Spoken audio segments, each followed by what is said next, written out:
Bien, ¿cuántos quieren que Dios les hable en esta mañana? ¿Cuántos creen que Dios puede hablar todavía? Hoy tenemos un culto, una reunión especial, porque vamos a presentar a la pequeña Elizabeth al Señor. Y antes de eso vamos a compartir la palabra del Señor con el título, en esta mañana, el título es Multiplicando por cero. El título del mensaje en esta mañana es Multiplicando por cero. En Isaías capítulo 40, versículo 29, dice la palabra del Señor: Él da esfuerzo al cansado y multiplica las fuerzas al que no tiene ningunas. ¿Cuántos dicen amén? Multiplicando por cero. Cualquier número multiplicado por cero da como resultado, ¿alguien me lo puede decir? 5 por cero, ¿cuánto es? Pero si yo te dijera 3 millones por cero, ¿cuánto es? Entonces, siempre que multiplicamos por cero, ¿cuánto da? Eso se llama, o se conoce como la propiedad cero de la multiplicación. Entonces, nadie, absolutamente nadie, Dios es el único capaz y que puede multiplicar por cero sin que el resultado sea cero. El Señor dice en su palabra que Él da esfuerzo al cansado. ¿Cuántos están cansados y necesita que Dios le dé esfuerzo? Le dé un nuevo renuevo, valga la redundancia. Y dice también que Él multiplica, aquí está, multiplicación, las fuerzas al que no tiene ninguna. Y yo me pregunto, y quiero que tú te preguntes conmigo, si multiplicamos por ninguna, ¿qué es? Cero. Incluso alguna vez has dicho en tu vida, yo es que para los demás soy un cero a la izquierda. ¿Lo has dicho alguna vez? Bueno, pues multiplicar la fuerza al que no tiene ninguna, cuando multiplica el Señor por nada, el resultado, damos gloria a Dios, no es nada, ni sigue saliendo cero. Porque Dios, que es soberano, Dios, que es divino, aleluya, Dios que es sobrenatural, está por encima de la propiedad de la multiplicación y de los límites que tú y yo podamos tener. Cuando tú y yo tenemos cero fuerzas, cuando tú y yo tenemos un puñado de harina, un poquito de aceite o menos que eso, cuando un niño viene con 5 panecillos y unos pececillos, el Señor puede dar de comer a más de 5,000 personas. ¿Cuántos dicen amén? Lo poco o lo muy poco o lo poco ya que ni tengo, si lo pongo en las manos de Dios, Él puede multiplicarlo. Recuerdo que mi pastor decía, cuando ya terminan mis fuerzas, comienzan las de Dios. Necesitamos confiar y esperar al Señor y no a un brazo de carne. ¿Qué significa un brazo de carne? Está hablando la confianza en uno mismo. La confianza, a Dios le desagradaba cuando su pueblo iba en busca de los egipcios o de otros pueblos a alquilar carros de caballos, carros de combate para enfrentarse a sus enemigos. Porque a lo largo de la historia hemos visto cómo Dios es capaz de coger a un hombre con una quijada de burro, como era Sansón, y defenderse y poder vencer a 300 hombres. Hemos visto cómo Dios puede coger a un pastorcillo que ni su familia se acordaba de él y Dios lo saca de detrás de las ovejas y con una pequeña onda y unas piedras del río es capaz de vencer al gigante que tenía atemorizado al ejército de Israel. Hemos podido ver en la palabra de Dios cómo Dios coge a un hombre tartamudo, como era Moisés, y con una vara abrir el mar por medio. Así que damos gloria al Señor que Dios coge instrumentos, aleluya, débiles, pero cuanto más débil es el ejército, mayor gloria y honra es del general cuando se consigue la victoria. Aleluya. Por eso no podemos entender a veces aparentes contradicciones en la Biblia cuando se nos dice, diga el débil, fuerte soy.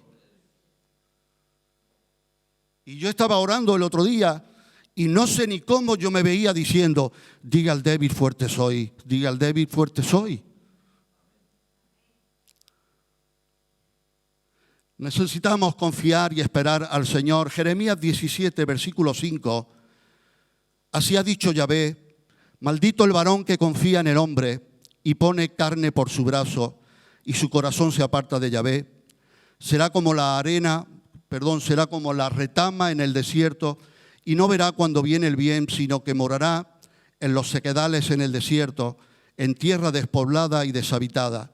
Bendito el varón que confía en Yahvé y cuya confianza es Yahvé, porque será como el árbol plantado junto a las aguas, que junto a la corriente echará sus raíces y no verá cuando viene el calor, sino que su hoja estará verde y en el año de sequía no se fatigará ni dejará de dar fruto.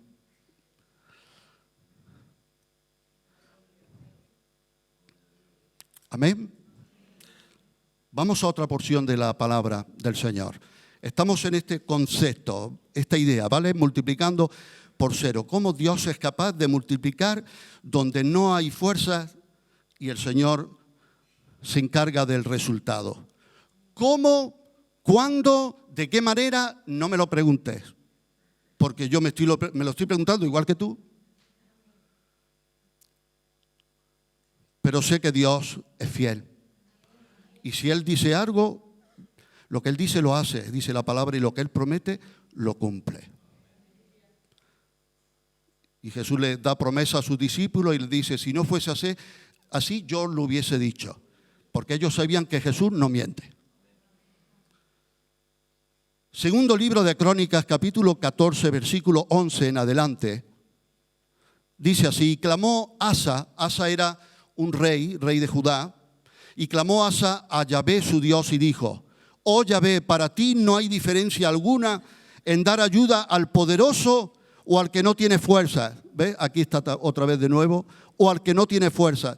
Ayúdanos, oh Yahvé, Dios nuestro, porque en ti nos apoyamos y en tu nombre venimos contra este ejército. Oh Yahvé, tú eres nuestro Dios, no prevalezca contra ti el hombre. Y Yahvé deshizo a los etíopes delante de Asa y delante de Judá, y huyeron los etíopes. La paz del reino de Judá, cuando Asa era rey, y este rey hizo lo bueno ante los ojos de Dios, la paz del reino estaba siendo perturbada por un gran ejército de etíopes. Dicen que seguramente a las órdenes de un faraón egipcio que trataban de invadir. Yo no sé si tú te sientes así muchas veces en tu vida, que quiere el enemigo invadirnos. Nos quiere invadir con pensamientos, dardos de fuego encendidos, sentimientos, emociones contrariadas que nos quieren atormentar, nos quieren debilitar, agitar y hacer daño. Pero aquí el rey Asa le dice al Señor, Señor, para ti no hay diferencia alguna en dar ayuda al poderoso o al que no tiene fuerzas. Yo no sé cuántos poderosos habrá aquí hoy, pero estoy seguro que más de uno que no tiene fuerza y más de una seguro. Y sabes una cosa, que Dios actúa con su propia fuerza, no con la de sus instrumentos. Repito de nuevo, Dios actúa con su propia fuerza, no con la de sus instrumentos. La gloria no es del instrumento. Cuidado cuando oímos, el gran siervo de Dios, el gran siervo de Dios. No, el pobre siervo de Dios que adora y sirve al gran Señor. Y es como si el rey Asa orase así, Señor, no te decimos que te pongas de nuestra parte por tener un buen ejército con el cual puedas actuar. Es que Judá y el rey Asa disponían de un ejército de unos 580,000 soldados. Y cuando tú y yo tenemos recursos, cuando tú y yo tenemos, ¿verdad?, fortaleza, potencial, Nos sentimos fuertes en nosotros mismos y creemos que podemos. Pero muchas veces el Señor nos lleva, como hizo con Gedeón, a disminuir un ejército de 32.000 soldados a uno de solamente 300. Porque Dios sabe y conoce nuestros corazones y sabía que si su pueblo obtenía la victoria se iban a enorgullecer. Pero aquí se trata de darle gloria a Dios. Y entonces el rey Asa dice, no te pongas de nuestra parte por tener un buen ejército con el que puedes actuar, sino que te pongas de nuestra parte porque sin ti no tenemos poder alguno. Cuando tú y yo decimos, Señor, yo no tengo poder alguno, yo no tengo fuerza alguna, todos los talentos, todos los dones, toda la capacitación la pongo a tus pies. Asa, el rey, no era un cualquiera, era el rey Asa, que andaba bien delante de Dios, cuidado, que andaba bien delante de Dios y tenía un buen ejército y tenía recursos. El rey Asa apela a depender de Dios. Este rey estaba, como he dicho, bien preparado para la lucha y sin embargo no puso su confianza en sus preparativos. ¿Cómo oró el rey Asa? El rey Asa dijo, en ti nos apoyamos y en tu nombre venimos contra esa gran muchedumbre. ¿Cuántos dicen gloria a Dios? En ti nos apoyamos y en tu nombre, como dijo ese pequeño pastorcillo que luego fue el rey David. Le dijo al gigante, tú vienes contra mí con espada, con jabalina, con escudo, con armadura, pero yo vengo contra ti en el nombre de Yahvé de los ejércitos. En ese nombre. Recuerda que no podemos poner en nombre de Jesús. Nosotros estamos muy acostumbrados, los evangélicos, a orar por todo, hasta por la bendición del desayuno. Y siempre decimos, en el nombre de Jesús, amén. Y ya lo tenemos de carretilla, en el nombre de Jesús, amén. Pero recordemos que tenemos que pensar muy bien cualquier oración, cualquier petición, cualquier forma de vivir, cualquier actuación que vamos a hacer, cualquier paso que vamos a dar. Podemos poner ahí junto a eso el nombre de Jesús, porque su nombre es santo. Su nombre es el fiel y el verdadero, no se puede usar en vano. ¿Cuántos lo dicen? Amén. Vamos a otra porción de la Escritura, número 3. Te está hablando el Señor, te está bendiciendo. Salmo 92, versículo 10, muy conocido. Dice el salmista, pero tú aumentarás mis fuerzas como las del búfalo. Otras traducciones dicen como un toro salvaje. Seré ungido con aceite fresco. Y sabes una cosa, cuando uno está preparando el mensaje, pues yo me hago de material, de versículos, y conforme voy preparando el mensaje, Señor, guíame, qué tengo que hablar, qué tengo que poner, qué tengo que quitar. Hay versículos y notas y cosas que se van quedando y otras que se van quitando, no porque no sirven, sino porque para ese mensaje pues no era. Y tuve ciertas dudas de compartir este versículo. Tú aumentarás mis fuerzas como las del búfalo.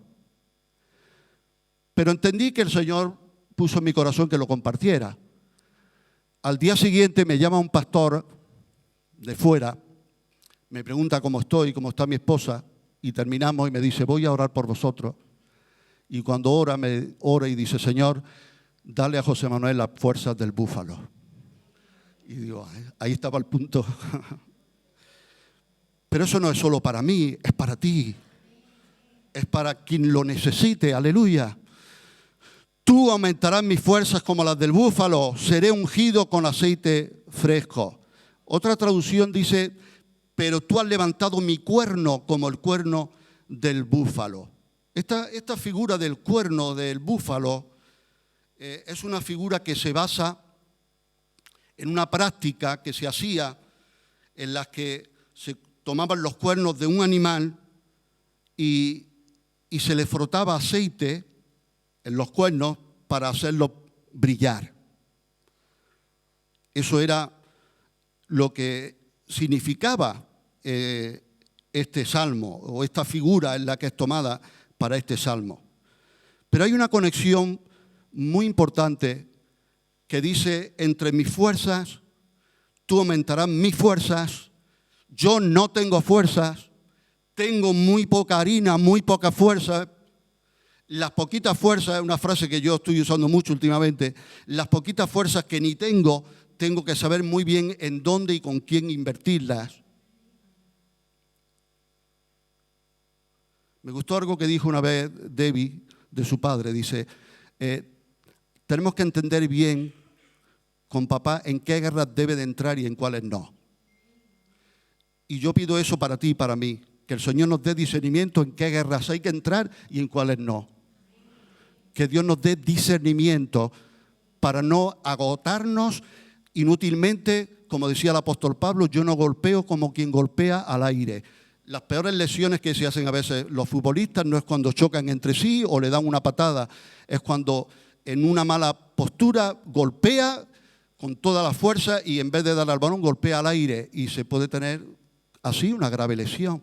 Y el apóstol Pablo decía, yo no golpeo, tomando esa figura de la lucha grecorromana que él veía en aquellos tiempos, en los juegos que había en Corinto, y veía a los luchadores y sabía el peligro que había en golpear al aire. Y decía, yo golpeo mi cuerpo y lo pongo en servidumbre. Cuidado, que no se pegaba latigazos ni hacía nada de eso. Se refiere a otra cosa, a apetitos carnales, a alimentar el ego. El otro día me llamó la atención, decía el entrenador del Real Madrid, Carlo Ancelotti, que en toda su carrera de éxito que ha tenido, este equipo es el mejor que él ha entrenado en su vida, porque es un vestuario libre de egos. Si entra uno, el otro se alegra. Si el otro es protagonista, el otro lo aplaude. Si el otro, ¡qué alegría! Nosotros como cristianos tenemos que aspirar más que Real Madrid, ¿verdad? Creo yo. Tenemos al Señor, ¿no? ¿Queremos imitarlo a Él o no? No dijo Jesús, si me decís maestro, bien decís porque lo soy.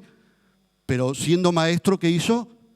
He cogido la palangana, ¿verdad?, la toalla y os he lavado los pies, así que haceos esto los unos a los otros. ¿Alguien dice amén? Hay una conexión entre mis fuerzas y ser ungido con aceite fresco, la unción de Dios, la famosa unción de Dios. ¿Qué entenderemos por la unción de Dios? ¿Qué entendemos muchas personas por la unción de Dios? A veces nos dejamos embelesar, ¿verdad? Nos encandila alguien, un hombre, una mujer, haciendo ciertas cosas, ciertas puestas en escena, ciertas formas de ministrar, de predicar, de moverse, o lo que sea. Y a veces decimos, ¡qué unción, qué unción, qué fuego! Bueno, la figura que se basa de la unción es una unción ceremonial. En el Antiguo Testamento consistía en untar, frotar o derramar aceite mezclado con especias finas que el Señor había ordenado sobre la cabeza de alguien o de algo como señal externa de que Dios había elegido y apartado a una persona para un propósito santo específico. Y eso se hacía con los reyes. ¿Recuerdas que el profeta Samuel ungió con aceite a David como rey? Con los reyes, con los sacerdotes y con los profetas. En el Nuevo Testamento, Jesús se presenta como nuestro rey, sacerdote y profeta. ¿Cuánto le dan gloria al Señor? Jesucristo es nuestro rey, nuestro sacerdote y nuestro profeta. Aleluya. Él es el ungido, nuestro ungido. Y de hecho, Mesías y Cristo, en hebreo o en griego, significa el ungido.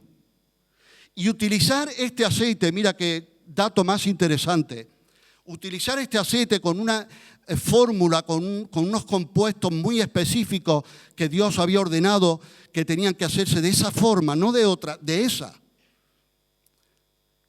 Ese aceite, usarla para otras cosas, otros fines, echarla sobre el extraño o simplemente tenerla para olerla, para uso personal, eso conllevaba una ofensa grave y conllevaba la pena de ser cortado del pueblo. Y yo me preguntaba, Señor, ¿qué significará esto? Enséñame algo a mí. Por lo menos a mí me habla hoy que si Dios me unge y me aparta para Él con un propósito santo, yo no puedo con esa unción ya tontear con el mundo, ni flirtear con el mundo, ni con las cosas pecaminosas, y mucho menos el potenciar, el talento, la gracia que Dios me ha dado. Yo la tengo que usar ¿para qué? ¿Para quién? Para agradar y honrar a Dios. Si soy un ungido, y tú dirás, bueno, pues eso pues para los reyes, los profetas, los sacerdotes, y ahora pues para el pastor. No, cuidado, no. Hoy por medio de Jesucristo, los cristianos son ungidos. Y en primera carta de Juan, capítulo 2, versículo 20, dice, pero vosotros tenéis la unción del Santo. ¿Quiénes sois vosotros? La iglesia. Y conocéis todas las cosas. ¿Cuántos reyes y sacerdotes hay aquí? Digan amén. Dice la palabra del Señor que el Señor nos ha hecho y que somos linaje escogido, real sacerdocio, nación santa, pueblo adquirido por Dios. ¿Cuántos dicen amén? Pero ¿para qué? ¿Para anunciar qué? Las virtudes de aquel que nos llamó de las tinieblas a su luz admirable. Así que si yo soy un sacerdote, un embajador, yo soy un ungido, simplemente soy una señal que tiene que alumbrar. Me decía el otro día, hablaba con Vicente, está en Marruecos ahora, y me decía, dice, yo hago cosas que prácticamente nadie sabe ni nadie ve, pero si Dios me ve que le sirvo de corazón, dice, porque Juan el Bautista, dice, no hizo ni un milagro. Dice, pero Jesús dijo que no había hombre nacido de mujer más poderoso en el espíritu que él. ¿Cuántos ungidos hay aquí? Señor, si tú me has ungido, has derramado de tu aceite sobre mi vida, yo quiero ahora usar esa unción, ese apartarme con propósito santo de una forma que te honre a ti. Aleluya. Y número 4, vamos a la segunda carta de Pablo a Timoteo, capítulo 4, versículo 17. Dice el apóstol Pablo, pero el Señor estuvo a mi lado. Dice eso porque anteriormente, en el 16, dice, todos me dejaron, ¿no? Me dejaron solo, pero Dios está conmigo. En otras ocasiones decía, solo Lucas está conmigo. O todos me han abandonado, y decía, no les he tomado en cuenta. Dios está conmigo. Y dice, pero el Señor estuvo a mi lado y me dio fuerzas para que por mí fuese cumplida la predicación y que todos los gentiles oyesen. Así fui librado de la boca del león. Cuando dice, el Señor estuvo a mi lado y me dio fuerzas, literalmente dice, me dio poder. Me dio poder. Hay muchas personas que cuando salen a un llamado quieren que oren por ellos. Dice, ¿qué quieres que ore por ti? ¿Por qué quieres que ore? Y suele decir, por fortaleza. No, que Dios me dé fortaleza. Y yo me pregunto, y te pregunto a ti, y pregúntate tú, ¿para qué quiero ser fuerte? ¿Para qué quiero poder? El apóstol Pablo dice que recibió poder para predicar el evangelio y soportar todas las adversidades y pruebas terribles. Venía con mi hija Irene para acá y me decía, papi, ¿cómo estás? Y le decía, bueno, estoy como estoy. Digo, luego como pastor a veces ves más de lo que quisieras ver. y todo es un bombardeo antes de llegar aquí. Y le he dicho a mi hija, digo, pero bueno, el apóstol Pablo fue apedreado y al día siguiente estaba predicando. Digo, así que yo mismo me digo cosas, que no creas tú que... Así que no me puedo quejar, Creo que tú tampoco, ¿verdad? No nos podemos quejar ahí. El Señor estuvo a mi lado y me dio fuerzas. El verbo endunamó, revestir de poder, mira qué dato más interesante, es uno de los favoritos del apóstol Pablo. Las 7 veces que se usan en el Nuevo Testamento, 6 de ellas las dice el apóstol Pablo. Ese verbo, revestir de poder, revestir de poder. Y la frase, fui rescatado de la boca del león, a mí también me da alivio y me gusta, no sé si a ti te gusta. ¿No dice el apóstol Pedro que el diablo anda como león rugiente buscando a quien devorar? ¿Cuántos quieren ser librados de la boca del león? Y fui rescatado de la boca del león es una expresión que se usaba proverbial, como proverbio, para la liberación providencial de un peligro extremo. Cuando en la antigüedad había un peligro extremo y los siervos de Dios eran librados de peligros extremos, podían decir, he sido librado de la boca del león. Y creo que alguien que vivió eso de forma muy literal fue el apóstol, el profeta Daniel.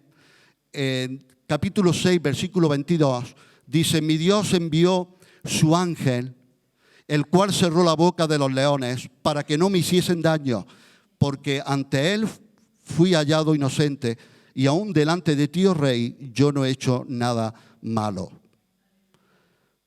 ¿Te imaginas ser echado a un foso de leones? Y el Señor envió su ángel que cerró la boca de los leones. Aleluya. Y muchas veces, ¿verdad?, los cristianos vivimos que vamos andando. ¿Recuerda esa escena de el león, la bruja y el armario? En las crónicas de Narnia, cuando van a entrar en el palacio ese de hielo y había como leones a un lado y a otro, que hasta que se da cuenta que esos leones están atados, ¿no? Creo que era una escena así, parecida. Bueno, el Señor ate a nuestro enemigo, ¿verdad? Él tiene el poder para atar al hombre fuerte. Gloria al Señor. Muy bien, pues hasta aquí la palabra del Señor multiplicando por 0.